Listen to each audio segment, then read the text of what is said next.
Bonjour, écoute, je viens de découvrir une nouvelle opportunité d'affaires qui va nous rendre super riches. Tu peux me faire confiance. Mais c'est quoi ton opportunité? C'est du marketing de réseau. Mais c'est quoi le marketing de réseau? Écoute, c'est une opportunité. On va parrainer des gens qui eux-mêmes vont parrainer des gens, qui eux-mêmes vont parrainer des gens. On va construire des équipes, on va bâtir des équipes, on va parrainer des gens. Et à chaque fois qu'on parraine des gens, on va gagner de l'argent. Et dans 2 mois, 6 mois, 1 an, on va gagner beaucoup d'argent, mon ami. On va devenir riche, on va être connu, on va devenir des superstars. Et dans 5 ans, on prend notre retraite. Ça t'intéresse?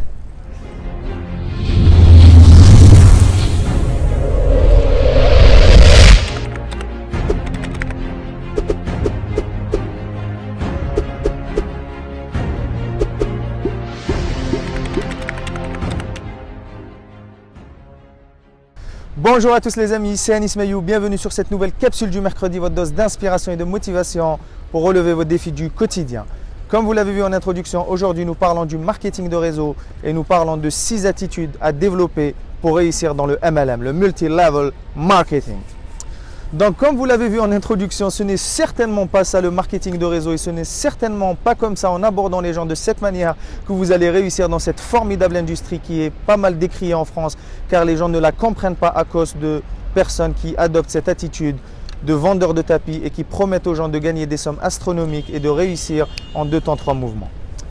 Alors allons-y sans plus tarder. Pour réussir dans le marketing de réseau, la première attitude à développer au quotidien, c'est d'investir constamment dans sa formation. Quand vous démarrez dans le marketing de réseau, c'est une nouvelle opportunité. Donc vous démarrez dans un nouveau métier et vous n'avez pas les compétences, vous n'avez pas les aptitudes, les ressources nécessaires pour réussir dans ce métier si vous ne vous formez pas. Vous voyez, pour devenir avocat, on part 7 ans à la fac, on passe le barreau pour pouvoir devenir avocat. Et pendant ces 7 ans, on n'a pas encore gagné d'argent. Pour devenir banquier, c'est la même chose. Pour devenir footballeur, c'est la même chose. Dans tout, il faut mettre du travail. Et dans le marketing de réseau, si vous ne vous formez pas, si vous n'assistez pas aux formations que font vos leaders, que font votre société, que font vos groupes de leaders, etc. Si vous n'assistez pas souvent à ces formations, si vous ne montez pas en compétences, vous ne pouvez pas réussir dans le marketing de réseau. Et au passage, je vous recommande un livre excellent pour développer les compétences pour réussir dans le marketing de réseau. Car contrairement à ce qu'on pourrait penser, dans le marketing de réseau, il faut développer 7 compétences. Seulement 7 compétences pour réussir dans le marketing de réseau.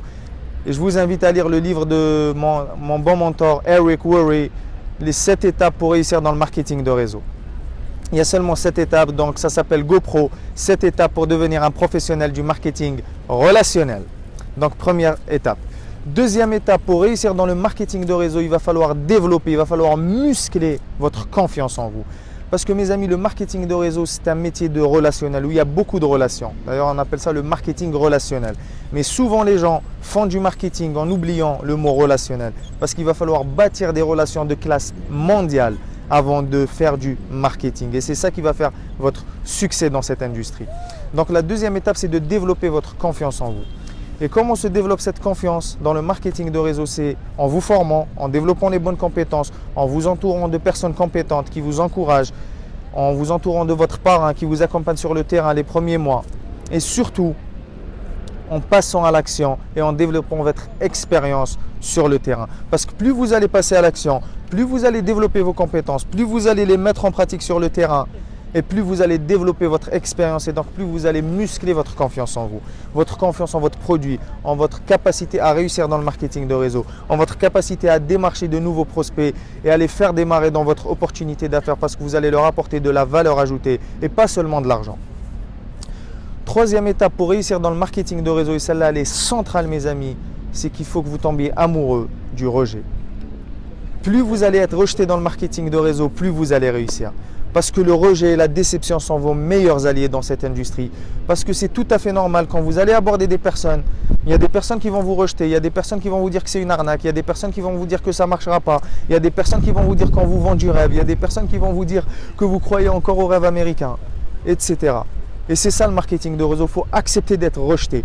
Plus vous allez accepter d'être rejeté par la société, par les gens qui vous entourent, par votre famille, par vos amis, plus vous allez réussir. Parce que dans cette industrie, plus vous avez de non, plus vous avez de rejet, plus vous allez avoir en contrepartie des oui. Plus vous avez des gens qui vont vous suivre, plus vous aurez des gens qui vont croire en vous, plus vous aurez des gens qui vont croire en votre opportunité et en votre capacité à réussir dans cette industrie. Quatrième étape pour réussir dans le marketing de réseau, il faut développer un état d'esprit de persévérance et de ténacité, mes amis. Parce que si vous n'êtes pas persévérant, si vous n'êtes pas tenace dans vos actions, si vous n'êtes pas constant, si vous ne passez pas au quotidien vos appels, si vous ne faites pas des réunions au quotidien, si vous ne vous formez pas au quotidien, si vous n'appelez pas vos équipes au quotidien, si vous ne motivez pas vos équipes au quotidien, il n'y a rien qui va tenir sur la durée. Tout ce qui en vaut la peine prend du temps. Tout ce qui en vaut la peine prend du temps. Et c'est la même chose dans le marketing de réseau. Le marketing de réseau n'est pas magique, il est juste mieux. C'est mieux que le salariat. Il y a beaucoup moins de contraintes que l'entrepreneuriat classique. Mais il y a des codes. Quand vous montez une entreprise classique, en moyenne, vous mettez 3 ans pour commencer à rentabiliser votre investissement de départ. Ce qui est magnifique dans le marketing de réseau, c'est qu'avec 200, 300 euros, quelques centaines d'euros, vous pouvez démarrer votre propre affaire et être votre propre patron sans toutes les atrocités administratives à faire quand vous démarrez une entreprise classique. Donc c'est ça avant tout le marketing de réseau. Mais pour réussir, il faut être tenace et il faut être persévérant. D'ailleurs, il y a cette célèbre statistique qui fait mal dans notre industrie, dans l'industrie qui est le marketing de réseau. 95% des gens vont abandonner dans les 6 premiers mois. 95% des gens. Par contre, ce qu'il faut retenir, c'est que 95% des gens qui ont persévéré dans cette industrie pendant plus de 7 années, ont fini par acquérir la liberté financière. C'est quoi la liberté financière? On en a parlé dans une vidéo que vous pouvez retrouver juste ici. Mais en tout cas, c'est gagner assez d'argent pour ne plus avoir à travailler pour pouvoir vivre. C'est ça en très simpliste. 5e étape pour réussir dans le marketing de réseau, vous devez devenir un maître de la duplication. Vous devez devenir un maître de la duplication et de la délégation. Ça veut dire quoi la duplication? Vous devez apprendre à votre équipe, aux gens qui vous entourent, aux gens qui travaillent avec vous à faire la même chose que vous. Parce que l'objectif du marketing de réseau, c'est de créer un système pour gagner plus d'argent, plus de temps et acquérir plus de liberté. Mais pour pouvoir avoir ce système, vous devez avoir une équipe, vous devez former des gens à vos stratégies pour réussir. Donc il va falloir déléguer, accepter de lâcher le contrôle et de donner de la responsabilité aux gens. Donc en gros, il va falloir former des leaders qui eux-mêmes vont former des leaders. Et c'est ça dans le marketing de réseau. Plus vous formez des leaders, plus vous allez gagner de l'argent et plus vous allez monter en grade dans cette industrie. Et enfin, la 6e et dernière étape est certainement la plus importante. Pour réussir dans le marketing de réseau, il va falloir vous développer cette compétence principale, c'est d'apprendre à devenir un leader inspirant. Il va falloir développer votre leadership d'inspiration. C'est quoi le leadership d'inspiration? Numéro 1, c'est inspirer vos équipes par l'exemple. Vous devez toujours avoir de meilleurs résultats que vos équipes. Vous devez toujours avoir plus de compétences que vos équipes. Vous devez toujours avoir de meilleurs résultats que votre équipe. Parce que comment vous voulez redonner aux autres ce que vous-même vous n'avez pas? Donc ce n'est autre que ça le leadership d'inspiration. C'est transmettre aux gens, se nourrir en tant que leader, s'enrichir de stratégies, de résultats, d'expériences et redistribuer à son équipe. Redonner à son équipe en termes d'exemplarité, en termes d'éthique, en termes de professionnalisme, en termes de motivation. Et c'est ça le leadership d'inspiration dans le marketing de réseau. Donc voilà mes amis, aujourd'hui on a vu 6 attitudes pour réussir dans le marketing de réseau. Numéro 1, investissez massivement dans votre formation, notamment la première année. Dans cette industrie, la première année, vous êtes là pour apprendre et non pour gagner de l'argent. Et plus vous allez investir dans votre formation, plus vous allez avoir un bon taux de coachabilité et d'enseignabilité, c'est-à-dire cette capacité à être enseignable, à recevoir, à mettre votre ego de côté et à accepter que des gens ont de meilleurs résultats que vous et qui vont pouvoir vous montrer la route. La 2e étape, c'est de développer votre confiance en vous et de muscler votre confiance pour réussir dans cette industrie. La 3e étape, c'est de tomber amoureux du rejet. La 4e étape, c'est de développer un état d'esprit de persévérance, de constance et de ténacité. La 5e étape, devenir un maître de la duplication, apprendre aux autres ce que l'on sait faire soi-même. Et enfin, la 6e et dernière étape, développer son leadership inspirationnel. Donc n'hésitez pas à partager cette nouvelle capsule du mercredi avec l'ensemble de vos amis qui sont dans le marketing de réseau ou qui aspirent à démarrer dans cette industrie. Vous pouvez également venir nous rejoindre sur notre site internet qui se trouve juste ici, transformervotrePotentiel.com, où nous vous offrons une formation gratuite de 10 vidéos, les clés de la confiance en soi et de la réussite.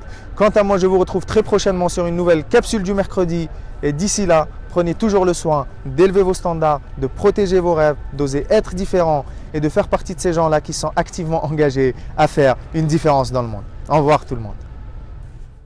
Psst, vous m'entendez ?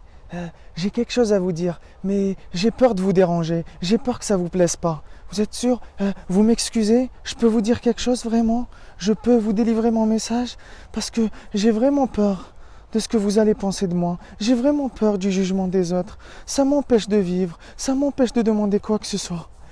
Bonjour à tous les amis, ici Anis Mayou, fondateur de Transformer votre potentiel. Bienvenue sur cette nouvelle capsule du mercredi, votre dose d'inspiration et de motivation pour faire face efficacement à vos défis du quotidien. Comme vous l'avez compris en introduction, aujourd'hui nous parlons d'un syndrome majeur qui empêche la plupart des gens de vivre leur vie comme eux ils l'entendent. Nous parlons de comment sortir de sa timidité.